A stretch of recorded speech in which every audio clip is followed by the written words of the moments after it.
Bismillahirrahmanirrahim. Assalamu alaikum dear students. Today our topic is rounding of numbers.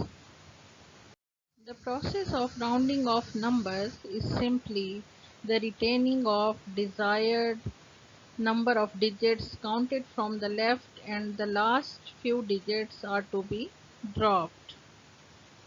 Here we discuss some rules of rounding of numbers. The first rule is the last significant digit is increased by 1 if the first digit of the part to be dropped is more than 5. The number 75.2381 is rounded off to 2 decimal places become 75.24. The number 8.4752 is rounded off to 2 decimal points become 8.48 respectively. इस rule में हमें ये बताया जा रहा है कि जो नंबर जिसको हम राउंड ऑफ करने जा रहे हैं, अगर उसके बाद वाला एक नंबर जो है वो मोर देन 5 है तो वो नंबर जो है वो क्या हो जाएगा, वो राउंड ऑफ हो जाएगा। जैसे फर्स्ट जो एग्जांपल है इसमें 75.2381, तो ये किसके इक्वल हो गया, 75.23 की जगह क्या आ गया 4, क्योंकि 8 जो है 3 के बाद 8 नंबर जो है इट इज़ मोर देन 5, तो उससे पहले वाला नंबर जो है वो क्या हो जाएगा, एक नंबर इंक्रीज हो जाएगा और इसको हम लिखेंगे 75.24। इसी तरह से नेक्स्ट नंबर जो है उसमें देखें 8.475। अब आपके पास 5 है, ठीक है, 5 हो या मोर देन 5 हो, अब 5 है तो उससे पहले वाला नंबर जो है वो क्या हो जाएगा, वो इंक्रीज हो जाएगा 1 और वो इक्वल हो जाएगा 8.48 के। The next rule is the last significant digit remains unchanged if the first digit of the dropped part is less than 5. The number 14.3549 is rounded off to 2 decimal places become 14.35. The second example is the number 5.6333 is rounded off to 2 decimal places become 5.63. इस rule में हमें ये बताया गया है कि अगर जो जिस नंबर को हम राउंड ऑफ करने जा रहे हैं उसके बाद वाला नंबर लेस देन 5 है अगर, तो वो जो है वो चेंज नहीं होगा, वो राउंड ऑफ जब उसे हम करेंगे तो वो चेंज नहीं होगा बल्कि एज इट इज़ रहेगा। जैसे फर्स्ट एग्जांपल में है 4.3549, अब 4.35 को हम 35 ही लिखेंगे क्योंकि 5 के बाद का नंबर देखें 4 है विच इज़ लेस देन 5। इसी तरह से नेक्स्ट जो नंबर है 5.6333, तो 5.63 ये रहेगा क्योंकि 3 के बाद नंबर 3 है which is less than 5. The third rule is the accepted practice is to increase the last significant digit by 1 if it is odd and leave it unchanged if it is even. If the digit is to be dropped is exactly 5. The number 23.675 is rounded off to 2 decimal places become 23.68. And the next example is the number 23.665 is rounded off to 2 decimal places becomes 23.66. अब इस rule में ये हमने देखा कि अगर जिस number को हम राउंड ऑफ करने जा रहे हैं और उसके बाद वाला जो नंबर है वो एग्जैक्ट 5 है और उससे पहले वाला नंबर जो कि राउंड ऑफ हो रहा है वो अगर ऑड नंबर है तो वो क्या होगा, इंक्रीज हो जाएगा, एक ऑड नंबर है तो वो चेंज हो जाएगा और अगर इवन नंबर है तो वो चेंज नहीं होगा, वो इसी तरह से ही रहेगा। जैसे फर्स्ट एग्जांपल में देखें 23.675 है, अब 5 से पहले वाला नंबर देखें वो क्या है 7 है जो कि ऑड नंबर है, ठीक है, तो ये क्या होगा, एक नंबर इंक्रीज हो जाएगा और राउंड ऑफ होके क्या हो जाएगा 23.68, ठीक है। नेक्स्ट एग्जांपल में 23.665 है, अब 23.665, अब एग्जैक्ट 5 तो है 6 के बाद देखें, लेकिन 5 से पहले वाला नंबर जो है वो 6 है जो कि इवन नंबर है और ये चेंज नहीं होगा, इसी तरह से ही रहेगा। Girls, this is your home task. Related to rounding off numbers. Exercise का ये क्वेश्चन है, क्वेश्चन नंबर 1.8। इसके तमाम पार्ट्स आपने करने हैं और फिर आपने मुझे सेंड करना। The next topic is summation notation. There are many notations which will be frequently used throughout the text, and we should be very familiar with these before proceeding further. The values of a variable x are x1, x2 up to so on xn. The Greek letter summation is used as shorthand notation for summation or addition. The sum of x1, x2 up to so on xn is written as x1 plus x2 plus so on plus xn, and it is equal to, in summation form, summation I varies from 1 up to n xi, or simply it is equal to summation x. यहाँ पे देखें summation सम का मतलब होता है addition, ठीक है, और x1 plus x2 plus so on plus xn, 1 से लेकर x की कितनी वैल्यूज हैं, n है। अब n हमें नहीं पता कितना नंबर है, लेकिन n तक वैल्यूज हैं 1 से लेकर। तो जब हम समेशन नोटेशन में x को शो करेंगे तो i की वैल्यूज जो हैं वो कहाँ से 1 से लेकर n तक हमने समेशन के ऊपर शो करनी है। The number below and above the summation are called the lower limit and the upper limit, which takes I is equal to 1, 2 up to so on n, which takes values I is equal to 1, 2, 3 up to so on n. अब नीचे और ऊपर की जो summation की जो values हैं, these are called lower limit and upper limit, ठीक है, और वो क्या है, I है, और I की वैल्यूज कहाँ से हैं, 1 से लेकर n तक हैं। x1 plus x2, x2 plus x3 plus x4 plus x5, it is equal to summation I varies from 2 to 5 xi. अब इसमें देखें x की वैल्यूज कहाँ से वेरी कर रही हैं, 2 से लेकर 5 तक वैल्यूज हैं, where i varies from 2 up to 5। हमने इसको समेशन नोटेशन में इस तरह से शो करना है xi, ठीक है। Now properties of summation notation. The first property is summation I varies from 1 up to n c is equal to nc, where c is constant. इसमें हमने ये देख रहे हैं कि c क्या है, कांस्टेंट है। कांस्टेंट के साथ जब समेशन मल्टीप्लाई होता है तो वो उसके n टाइम हो जाता है। जैसे कि नीचे एग्जांपल दी गई है, as we have number 7 7 7, then summation I varies from 1 up to 5 7, it is equal to 5 into 7 is equal to 35। अब देखें समेशन की फॉर्म में उसको हम जब लिखेंगे तो इस तरह से, लेकिन वो उसकी क्या हो जाएगा, n टाइम हो जाएगा। और n कितना है, अगर उसको 7 को आप 5 टाइम प्लस भी करें तो तब भी आपके पास 35 आता है, लेकिन अकॉर्डिंग टू द प्रॉपर्टी ये उसके n टाइम हो जाएगा कांस्टेंट के। तो n कितना है, 5 है, 5 टाइम्स ये वैल्यू है, 5 से 7 को मल्टीप्लाई करेंगे तो हमारे पास 35 आ जाएगा।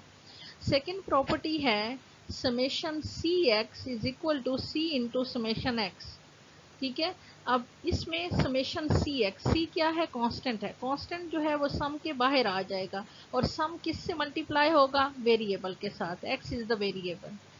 थर्ड है summation c plus minus x is equal to n c plus minus summation x. अब c क्या है, कांस्टेंट है, जब सम को मल्टीप्लाई करेंगे इससे तो ये इसके n टाइम हो जाएगा, और समेशन किस के साथ मल्टीप्लाई होगा, समेशन x के साथ, और ये summation x n c plus minus summation x इसको लिखा जाएगा।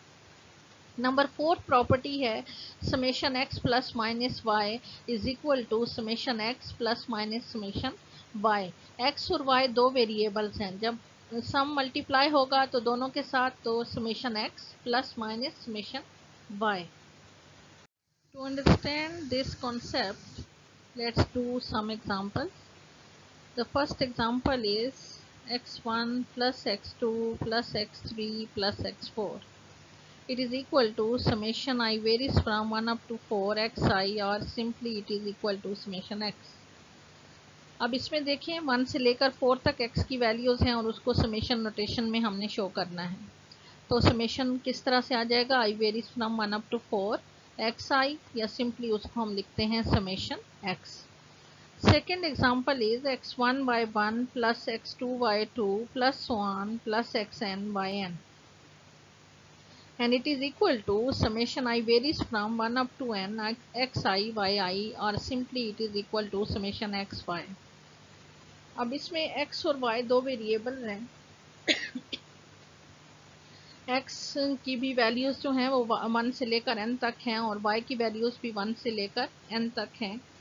तो हम इसको किस तरह से शो करेंगे कि summation I varies from 1 up to n xi yi are simply summation xy. The third example is x1 square plus x2 square plus so on plus xn square. It is equal to summation I varies from 1 up to n xi square, or simply summation x square. The fourth example is x1 plus x2 plus so on plus xn whole square. It is equal to summation xi, where summation I varies from 1 up to n. x की values जो हैं वो 1 से लेकर n तक हैं, उसका add हो रहा है तो हम उसको सम की फॉर्म में लिखेंगे summation xi I varies from 1 up to n और पूरे का फिर होल स्क्वायर, या सिंपली उसको हम लिख सकते हैं summation x whole square. The fifth example is a plus so on plus a. अब a क्या है, यहाँ पे कांस्टेंट है। अकॉर्डिंग टू द प्रॉपर्टी सम जब इससे मल्टीप्लाई होगा तो सम का साइन हम नहीं लिखते, वो इसके n टाइम हो जाता है। ठीक है। नंबर 6 है ax1 plus ax2 plus so on plus axn. A is the constant, constant बाहर आ जाएगा और अंदर वेरिएबल रह जाएगा x1 plus x2 plus so on plus xn, और इसको सम की फॉर्म में हम कैसे लिखेंगे, ए कांस्टेंट बाहर होगा और सम किसके साथ आएगा, x वेरिएबल के साथ, summation i varies from 1 up to n xi, या सिंपली इसको हम लिखते हैं a इंटू समेशन x.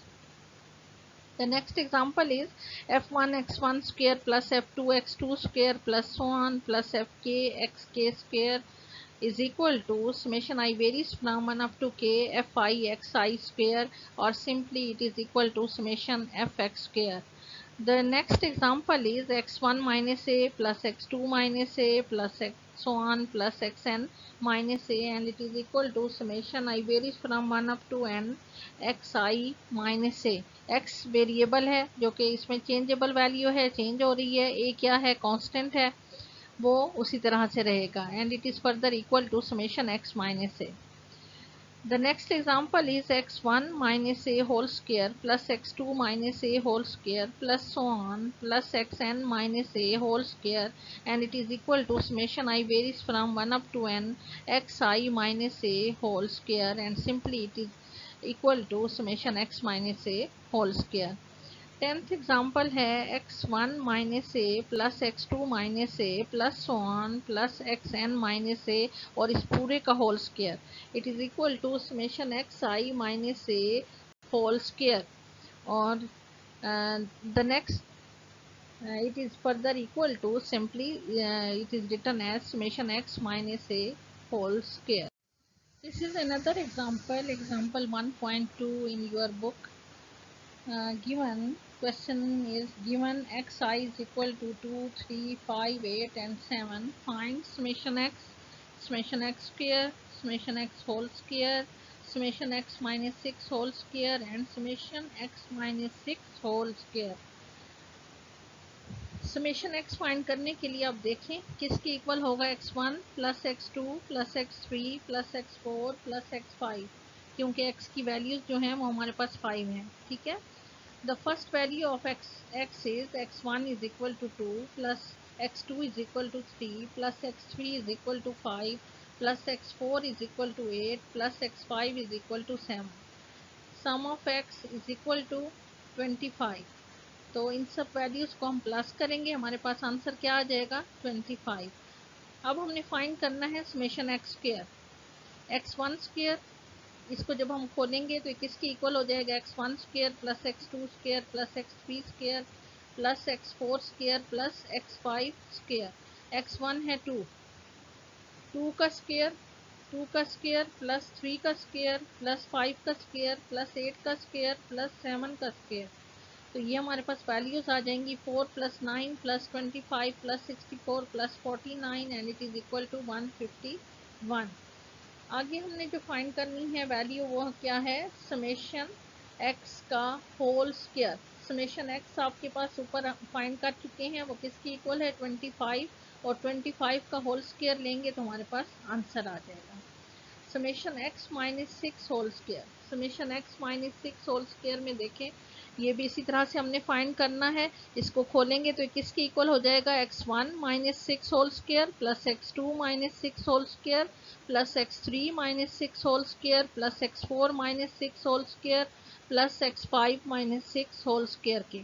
ठीक है, अब इसमें x की वैल्यूज को पुट करेंगे। x1 2 है, 2 माइनस सिक्स क्या आ जाएगी वैल्यू, 2 माइनस सिक्स माइनस फोर आ जाएगी वैल्यू। इसी तरह से x2 की वैल्यू 3 पुट करेंगे, 3 माइनस सिक्स माइनस थ्री आ जाएगी, उसका स्क्वायर आप लेते जाएंगे और स्क्वायर लेंगे तो क्या आ जाएगा, 9 आ जाएगा। इसी तरह से नेक्स्ट वैल्यू जो है वो है 5, x3 की वैल्यू 5 है, 5 माइनस सिक्स माइनस वन आ जाएगा, 1 का स्क्वायर इक्वल टू 1 आ जाएगा। फिर नेक्स्ट x4 की वैल्यू 8 है, 8 माइनस सिक्स आपके पास 2 आ जाएगा, 2 का स्क्वायर 4 आ जाएगा। इसी तरह से नेक्स्ट जो वैल्यू है वो है 7, 7 माइनस सिक्स 1 आ जाएगा, 1 का स्क्वायर इक्वल टू 1 आ जाएगा। और इन तमाम वैल्यूज को जब आप प्लस करेंगे तो आपके पास आंसर आ जाएगा। इसी तरह से नेक्स्ट स्टेप जो है इसका जो आंसर आएगा उसी का अगर होल स्क्वायर ले लें तो ये नेक्स्ट जो वैल्यू पूछी गई है ये आ जाएगी आपके पास। ठीक है, नेक्स्ट एग्जांपल है 1.3। इसमें जो फर्स्ट पार्ट है वो है सम 555, 10 टाइम्स 5 दिया गया है और उसका सम फाइंड करना है। तो अकॉर्डिंग टू द प्रॉपर्टी जो आप पढ़ चुके हैं पहले कि कांस्टेंट का सम जो है वो उसके एन टाइम हो जाता है। जब उसको आप सम करेंगे, प्लस करेंगे, ऐड करेंगे तो आप उसको 10 टाइम्स 5 के साथ मल्टीप्लाई करें तो आपके पास 50 आ जाता है, या 10 टाइम उसको आप 5 को प्लस करें तब भी आपके पास 50 आता है। सेकेंड इसकी जो सेकेंड जो पार्ट है it is find summation x i y i given x i is equal to 1 2 3 4 5 and y i is equal to 3 4 6 9 10।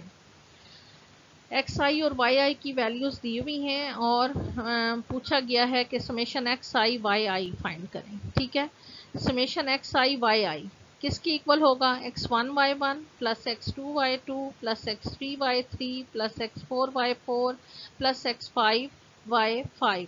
अब इसमें x और y की वैल्यू, x की वैल्यूज भी 5 हैं और y की वैल्यूज भी 5 ही हैं हमारे पास। x1 क्या है, 1 है और y1 क्या है, 3 है, 3 1 सा 3 आ जाएगा। x2 की वैल्यू हमारे पास 2 है और y2 की वैल्यू है 4, 4 2 सा 8 आ जाएगा। x3 की वैल्यू 3 है और y3 की वैल्यू है 6, 6 3 सा 18 आ जाएगा। इसी तरह से प्लस x4 की वैल्यू है हमारे पास 4 और y4 की वैल्यू है 9, 4 9 सा 36 आ जाएगा। प्लस x5 की वैल्यू 5 है और y5 की वैल्यू 10 है, 10 5 सा 50। इन तमाम वैल्यूज को जब प्लस करेंगे तो हमारे पास आंसर आ जाएगा 115। थर्ड पार्ट है find summation f i x I and summation fi xi minus 6 whole square and summation fi xi minus 6 whole square. Given xi is equal to 1 2 3 4 5 6 and fi is equal to 2 5 9 7 3 1। यहाँ पे x की भी 6 values दी हुई हैं और f की भी 6 values दी हुई हैं। ठीक है, तो इसको किस तरह से हम खोलेंगे, समेशन एफ आई एक्स आई कैसे खोलेंगे, उसको कैसे एक्सपेंड करेंगे, f1x1 plus f2x2 plus f3x3 plus f4x4 plus f5x5 plus f6x6। अब इसमें f1 की वैल्यू क्या है, 2 है और x1 की वैल्यू है 1, 2 1 सा 2 आ जाएगा। नेक्स्ट f2 की वैल्यू है 5 और x2 की वैल्यू है 2, तो 5 2 सा 10 आ जाएगा। इसी तरह से f3 की वैल्यू है 9 और x3 की वैल्यू है 3, 9 3 सा 27 आ जाएगा। f4 की वैल्यू है 7 और x4 की वैल्यू है 4, तो 7 4 सा 28 हो जाएगा। इसी तरह से f5 की वैल्यू है 5 और f5 की वैल्यू 3 है और x5 की 5 है, 3 5 सा 15 आ जाएगा। f6 की वैल्यू है 1 और x6 की वैल्यू 6 है, 6 1 सा 6 हो जाएगा। तो इन सब वैल्यूज को जब हम ऐड करेंगे, प्लस करेंगे तो हमारे पास आंसर 88 आ जाएगा। नेक्स्ट उसने पूछा है find summation f i x i minus 6 whole square.